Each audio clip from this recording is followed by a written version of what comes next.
Assalamualaikum warahmatullahi wabarakatuh. Shalom, Om Swastiastu, Namo Buddhaya, Salam Kebajikan. Yang terhormat Bapak Oganda Hafiz Juanda, SHLLM, CLA, CPRB, CML, CME, CMLC. Perkenalkan, nama saya Rim Seni Sastra Humaira dengan NIM 202304011176. Saya di sini akan membawakan peran hukum internasional dalam menyelesaikan sengketa antar negara. Sebelum saya memulai, saya akan menjelaskan hukum internasional terlebih dahulu. Hukum internasional adalah seperangkat aturan, prinsip, dan norma yang mengatur hubungan antar negara internasional maupun subjek hukum internasional lainnya.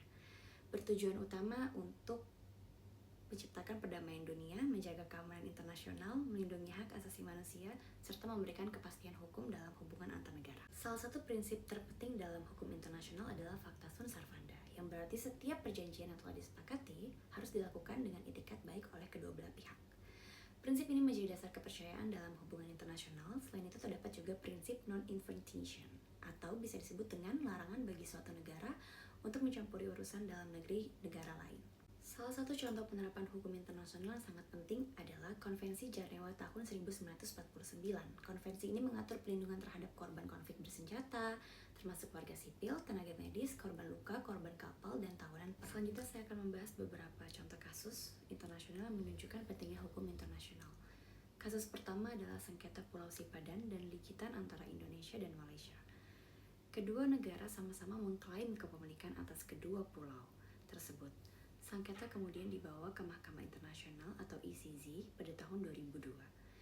ICJ memutuskan bahwa kedaulatan atas Pulau Sipadan dan Likitan berada di tangan Malaysia berdasarkan prinsip effective occupation, yaitu adanya bukti pengelolaan dan administrasi yang dilakukan secara nyata walaupun Indonesia tidak memenangkan perkara tersebut. Kasus kedua adalah konflik Rusia dan Ukraina. Yang dimulai pada tahun 2022, invasi Rusia terhadap Ukraina menimbulkan perhatian dunia karena menyangkut prinsip-prinsip dasar hukum internasional, seperti larangan penggunaan kekuatan senjata terhadap negara lain, penghormatan terhadap kedaulatan negara, serta perlindungan warga sipil dalam konflik bersenjata. Konflik ini juga menimbulkan berbagai tuduhan pelanggaran hukum humaniter Indonesia. Konflik ini juga menimbulkan berbagai tuduhan pelanggaran hukum humaniter internasional. Mahkamah Internasional menerima gugatan dari Ukraina.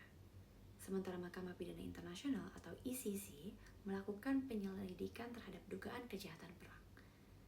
Kasus ini menunjukkan bahwa hukum internasional memiliki peran penting atas dugaan pelanggaran yang terjadi, meskipun pelaksanaannya sering sekali menghadapi tantangan politik.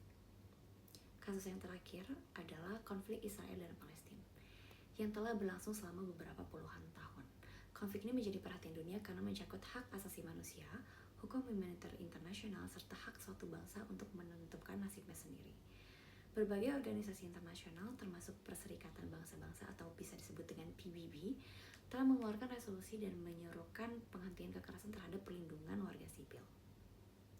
Mahkamah Internasional juga pernah memberikan pendapat hukum mengenai pembangunan tembok pemisah wilayah Palestina dan menerima permohonan terkait kewajiban negara-negara berdasarkan hukum internasional.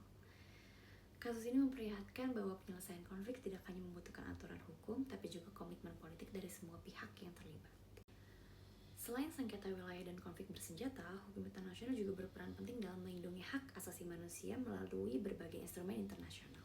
Salah satunya adalah Universal Declaration of Human Rights tahun 1948. Deklarasi ini menjadi dasar berkembangnya berbagai bermacam-macam internasional mengenai hak sipil, perjanjian, hak politik, hak ekonomi, hak sosial, dan hak budaya yang diakui secara universal. Bagi Indonesia, hukum internasional memiliki arti yang sangat penting. Indonesia aktif dalam berbagai organisasi internasional seperti Perserikatan Bangsa-Bangsa, ASEAN, Organisasi Perdagangan Dunia atau bisa disebut dengan WTO, serta berbagai forum internasional lainnya.